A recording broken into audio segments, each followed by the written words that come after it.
I can see you've been thinking a lot. As a fellow overthinker, I just want to say, relax. It's okay. You got this. And I wanted to share this with you today. Dear overthinker, your brain is never quiet, is it? Even in stillness, there's a storm. You replay conversations from 3 days ago, break down every sentence you said, and then rewrite a better version in your head at 2 a.m. Because clearly you should have said that instead. You walk into a room and scan everything. The tone, the body language, the silence between the words.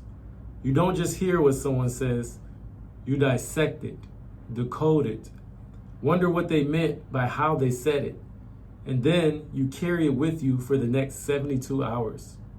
You've played out 12 versions of how things could go wrong before anything even starts. You call it preparation. Other people call it worrying too much. But they don't live in your mind. They don't know what it's like to carry thoughts with sharp edges that don't know how to sit still.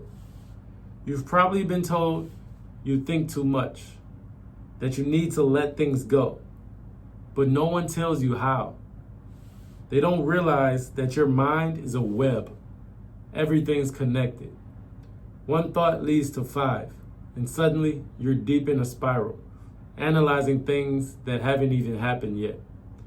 But let me tell you something they won't. Overthinking doesn't make you weak. It makes you aware. It makes you observant. It means you care. And in a world full of people who don't think at all before they speak or act, you are a rare breed. You see things others miss. You anticipate outcomes before they unfold. You notice patterns, pick up on inconsistencies, and question things that deserve to be questioned. You are thoughtful, not just in emotion, but in process. And that, my friend, is a gift. Yes, it can be overwhelming, but the answer isn't to stop thinking, it's to channel it. Use your mind as a tool, not as a trap. Start with this. Not every thought deserves a spotlight. Just because your brain hands it to you doesn't mean you have to hold it. You can observe a thought without letting it run the show. Turn your overthinking into curiosity. Ask better questions. Not, what if I mess this up? But instead, what can I learn even if I do? Not, why didn't they text back? But instead, what am I assuming and is it even true?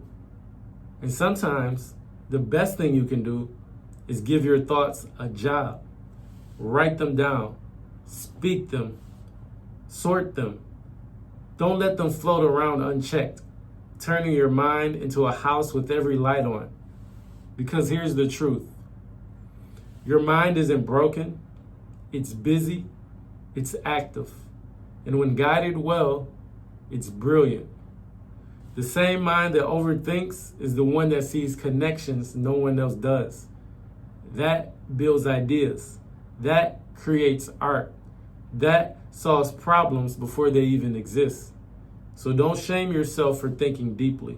Just remember, you are the thinker, not the thought.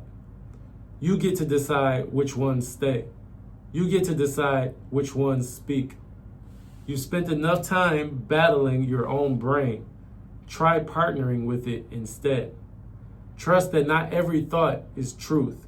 Not every scenario is your responsibility to control. Not every silence is your fault.